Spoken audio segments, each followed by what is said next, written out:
Hello my dear family, how are you doing? I hope you all are doing great. Well, this is me Shivanand and I most welcome on my YouTube channel.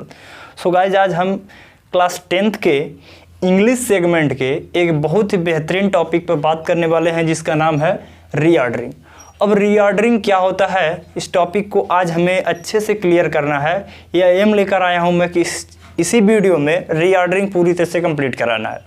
ठीक है, तो अभी देखिए जो reordering है वो क्या होता है, यानी रीऑर्डरिंग द सेंटेंस। ठीक है, अब रीऑर्डरिंग द सेंटेंस से हमें क्या सेंस निकल के आ रहा है उसको पहले जानना और क्लियर करना बहुत ज़रूरी है। अभी देखिए लिखा हूँ मैं यहाँ पर रीऑर्डरिंग। री का मतलब रिपीट या दोबारा और ऑर्डर का मतलब ऑर्डर में लाना। ठीक है, यानी जो भी होगा उसको दोबारा ऑर्डर में लाना ही रीऑर्डरिंग कहलाता है। अब ऐसे में बोल दिया तो क्या आप समझ रहे हैं, इस बात से क्या आपको क्लियर हो रहा है?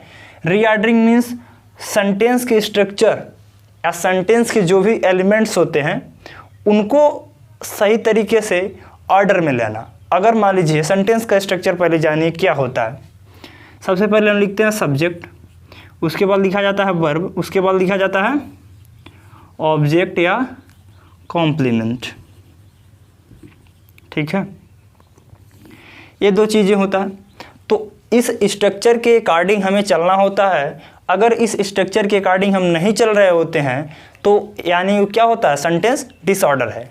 और जब सेंटेंस डिसऑर्डर रहेगा तो उसको हमें एक राइट ऑर्डर या करेक्ट ऑर्डर में लाना होगा, उसी को रीऑर्डरिंग हम बोलेंगे। ठीक है यार, कुछ हम एग्जाम्पल देख सकते हैं। अब जैसे एग्जाम्पल क्या है कि राम गोज़ टू स्कूल। ठीक है, राम गोज़ टू स्कूल। अगर अब बात करते हैं यहाँ पर, राम क्या है, सब्जेक्ट है, उसके बाद क्या है, मेन वर्ब है, और क्या है, ऑब्जेक्ट है। ठीक है, अभी तक क्लियर है बातें। और इस सेंटेंस में हम देख पा रहे हैं इसका पूरा सेंस भी निकल रहा है, तो यही सेंटेंस है ये। अगर हम बात करते हैं इसको ऐसे कुछ लिख दिया जाए, टू राम स्कूल गोज़। ठीक है, तो क्या इसका कुछ अर्थ निकलेगा? नहीं निकलेगा। पहली बात, एलिमेंट्स तो हैं हमारे, इसमें भी सब्जेक्ट है, इसमें भी मेन वर्ब है, इसमें भी ऑब्जेक्ट और है। ठीक है, तो इसमें भी हमारे एलिमेंट्स हैं, लेकिन क्या है, डिसऑर्डर है। डिसऑर्डर मतलब not in a right order. ठीक है, यानी सही ऑर्डर में नहीं है। इसको क्या बोला जाएगा? इसको बोला जाएगा डिसऑर्डरिंग। ठीक है, या डिसऑर्डर है या।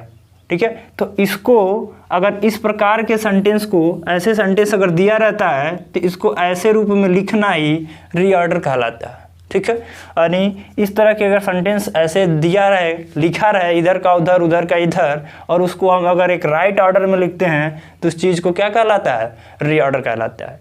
ठीक है, सो आगे हम देखते हैं कि रीऑर्डरिंग में मेन फैक्ट क्या होने वाला है।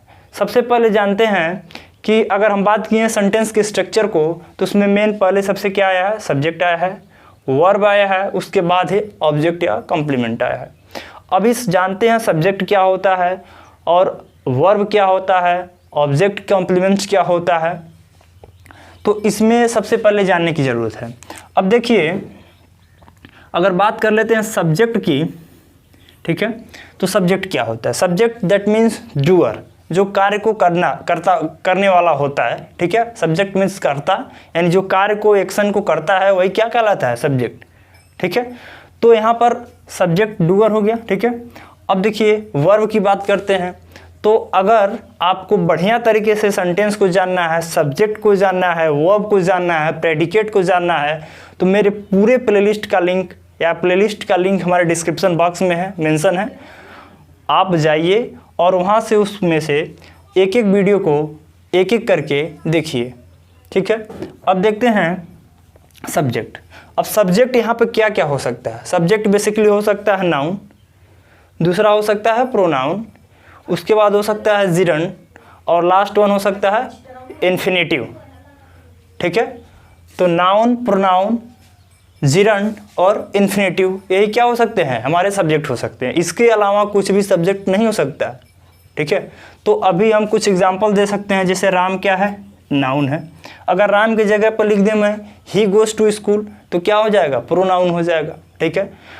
इन्फिनेटिव और जिरंड भी हो सकता है, जैसे swimming is a good exercise, ठीक है। जिरंड कब बनता है, जब आप वर्ब के फर्स्ट फॉर्म में आईएनजी मेंशन करते हो, ठीक है, तो वहाँ पे बनता है जिरंड। और वर्ब के फर्स्ट फॉर्म के पहले अगर आप टू लगाते हो तो क्या बनता है, इन्फिनेटिव बनता है। तो दो प्रकार के यहाँ भी सब्जेक्ट हो सकते हैं, ठीक है। दो प्रकार के नाउन प्रोनाउन मिला के टोटल सब्जेक्ट 4 प्रकार हो सकते हैं। अब हमें कुछ ऐसे एग्जाम्पल्स को ले रहे हैं और उनके माध्यम से आपको टॉपिक को अच्छे तरीके से क्लियर करा रहे हैं। देखिए अब जैसे एक आगे एग्जाम्पल और मैं ले सकता हूँ, Ram gone to has school, ठीक है। ये एग्जाम्पल्स हैं, यानी Ram gone to has school, ठीक है। तो इसको कैसे लिखना है, तो सबसे पहले हमें तलाशना होता है या ढूंढना होता है सब्जेक्ट को। सब्जेक्ट सबसे पहले क्या है, राम है, हम राम लिखेंगे, लिख दिए राम। उसके बाद क्या आता है, वर्ब आता है या मेन वर्ब आता है। मेन वर्ब दोनों आ सकता है, यानी हेल्पिंग वर्ब और मेन वर्ब दोनों भी एक साथ आ सकता है सेंटेंस में, ठीक है। जैसा कि यहाँ पे आया भी है, तो राम के बाद क्या लगाएंगे, हैज़, ठीक है। उसके बाद गॉन लगेगा, उसके बाद टू स्कूल, क्या हो गया, Ram has gone to school. तो यहाँ पे क्या हो गया, ये राइट ऑर्डर है और इसी को हम रीऑर्डरिंग कहते हैं। यानी ऐसे डिसऑर्डर करके दिया रहेगा सेंटेंस आपको, उसको राइट ऑर्डर में लिखना ही क्या कहलाता है, रीऑर्डरिंग कहलाता है। तो रीऑर्डरिंग कोई बहुत बड़ा हवा वाला चीज़ नहीं है, इसको अच्छे से आप समझेंगे तो बेहतरीन तरीके से समझ जाएंगे कि क्या होता है रीऑर्डरिंग, ठीक है। चलिए देखते हैं नेक्स्ट क्वेश्चन कुछ। चलिए हम कुछ क्वेश्चंस को यहाँ पर लिख चुके हैं पहले से ही, और इनको हम थोड़ा सॉल्व करके देखते हैं और कैसे क्या होता है समझने का प्रयास करते हैं। पहले लिखा है the in playing are the garden children, ठीक है। तो इसमें सबसे पहले हमें सब्जेक्ट को ढूंढना होता है, तो लिखा है द, उसके बाद क्या है, चिल्ड्रेन। तो द चिल्ड्रेन सबसे पहले लिखेंगे तो क्या हो जाएगा, द चिल्ड्रेन, उसके साथ क्या लगता है, helping verb are. The children are playing in the garden, ठीक है। उसके बाद फुल स्टॉप लगाना होता है। तो देख सकते हैं आप कि the children are playing in the football, ये क्या है, एक राइट ऑर्डर है, और जो ऊपर दिया हुआ था क्वेश्चन वो कैसा था, डिसऑर्डर था। तो इसी को रीऑर्डरिंग हम बार बार बोल रहे हैं, ठीक है। तो अगला क्वेश्चन देखते हैं, लिखा है I a cycle have bought new, ठीक है। I have a cycle bought new, तो इसमें सबसे पहले हम आई को एज ए सब्जेक्ट लिखते हैं पहले, आई। अब आई के साथ हम हेल्पिंग वर्ब लगाते हैं हैव, ठीक है। दो टर्म्स हमारे कंप्लीट हैं, ठीक है, सॉरी, हैव, आई हैव। उसके बाद मेन वर्ब, या मेन वर्ब मतलब क्या है कि हैज और हैव के साथ अगर कोई एक्शन वर्ब या मेन वर्ब होता है तो उसमें क्या लगता है, वर्ब की थर्ड फॉर्म लगता है। तो क्या है यहाँ पर, बॉट दिख रहा है, तो BOUGST यानी बॉट। तो I have bought a new cycle, ठीक है।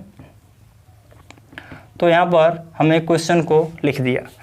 अभी यहाँ पर एक क्वेश्चन बहुत लोग ऐसा उठा सकते हैं कि क्या सर इसको हम एज अ इंट्रोगेटिव यूज कर सकते हैं क्या, कि have I bought a new cycle, ठीक है। तो ऐसा नहीं होता है, अभी इसका स्पेसिफिक रीजन बता रहे हैं, क्योंकि इसमें जब भी आपको दिया रहेगा तो फुल स्टॉप दिया रहेगा, और जब फुल स्टॉप दिया रहेगा तो इसका मतलब असर्टिव सेंटेंस, ठीक है। फुल स्टॉप असर्टिव सेंटेंस में यूज किया जाता है, न कि इंट्रोगेटिव में, ठीक है। तो अगर इंट्रोगेटिव बन सकता है, उसका कंडीशन ये होगा कि आपको यहाँ पर क्वेश्चन मार्क का साइन दिया रहेगा या क्वेश्चन मार्क दिया ही रहेगा, तभी आप उसको एज ए इंट्रोगेटिव सेंटेंस बना सकते हो, रदर देन नहीं, ठीक है।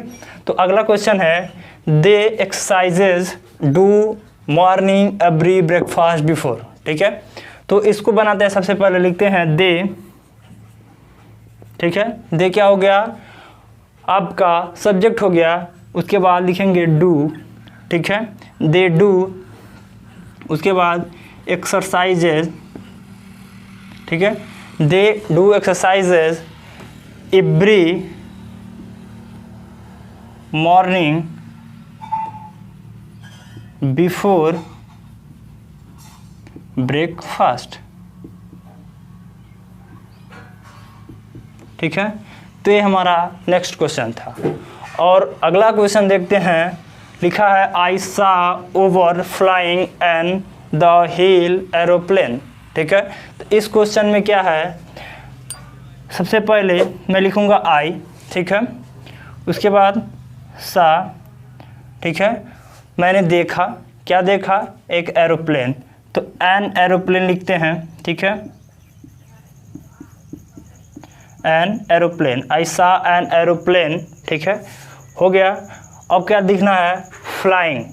ठीक है, देखिए जितने भी लिख रहे हैं आप उसको मार्क कर लीजिए, आई सा, ठीक है, एन एरोप्लेन, इतना चीज़ें हो गया है। उसके बाद लिखना है फ्लाइंग, ठीक है, over the hill, over the हिल, तो ये हो गया आपका इसका भी आंसर। ठीक है, तो इतने क्वेश्चन थे जो मैंने कराए हैं। कुछ और क्वेश्चन को, कुछ और बढ़िया बड़े क्वेश्चन को हम पिक कर रहे हैं, तब तक आप इसको देखिए। और हम यहाँ पे कुछ और क्वेश्चंस को मेंशन कर रहे हैं, जैसे कि we others at not love should. ठीक है, तो इसको करने का हम प्रयास करते हैं। सबसे पहले हमें लिखना होगा सब्जेक्ट, जो कि आपका है वी। ठीक है, वी के साथ आपको यूज करना होगा मॉडल शुड। ठीक है, तो वी शुड नॉट, ठीक है, नॉट हो गया। उसके बाद हमारा आएगा मेन वर्ब लव। ठीक है, we should not love at others. ठीक है, तो क्या क्वेश्चन हो गया, we should not love at others, ये हो गया राइट ऑर्डर। ठीक है, अगला क्वेश्चन देखते हैं, to tell lies is a sin too. ठीक है, तो इसको सबसे पहले देखते हैं क्या होने वाला है, क्या हो जाएगा, टू हो जाएगा। उसके बाद tell lies is a sin। ठीक है, तो इस तरह से इसको हम कर सकते हैं। अभी हम बात कर रहे थे वहाँ पर, ठीक है, कि जिरंड के इन्फिनेटिव की, देख सकते हैं यहाँ पे इन्फिनेटिव लगा है। ठीक है, यहाँ पे प्रोनाउन यूज हो रहा है। ठीक है, बहुत जगह नाउन यूज हो रहा था। मान लीजिए अगर swimming is a good exercise लिख दें तो वहाँ पे जिरंड भी यूज हो रहा है। ठीक है, तो सब्जेक्ट एज 4 प्रकार से हो सकता है, इसमें कोई सोचने वाली ज़्यादा बात नहीं है। ठीक है, अब देखते हैं नेक्स्ट क्वेश्चन क्या है, गिव्स सी मिल्क मी। ठीक है, तो इसका सीधा सा जवाब है सी गिव्स मी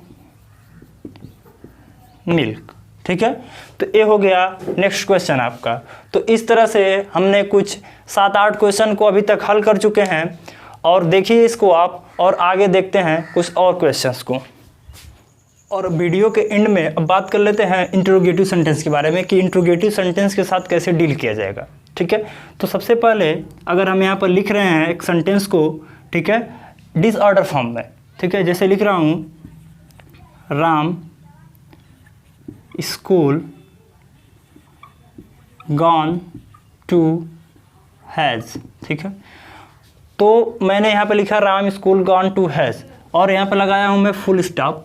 फिर मैं एक क्वेश्चन, इसी क्वेश्चन को एक बार से लिख रहा हूँ, Ram school gone to has, और लगा दिया हूँ क्वेश्चन मार्क।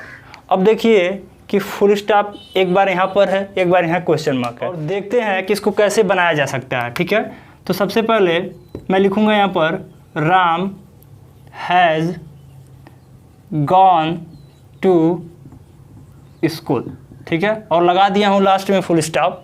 और इसके बाद इस क्वेश्चन को देखने के लिए देखते हैं, सबसे पहले हैज़, ठीक है, उसके बाद राम गॉन टू स्कूल, और लगा दिया हूँ यहाँ पर क्वेश्चन मार्क। ठीक है, यानी साइन ऑफ इंट्रोगेशन।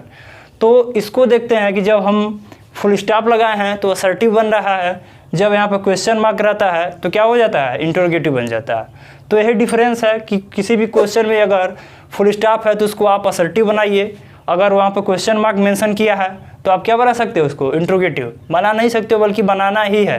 ठीक है, तो आज का हमारा टॉपिक यहीं पर ख़त्म होता है और मिलते हैं किसी अन्य वीडियो में किसी अन्य टॉपिक के साथ। तब तक के लिए धन्यवाद।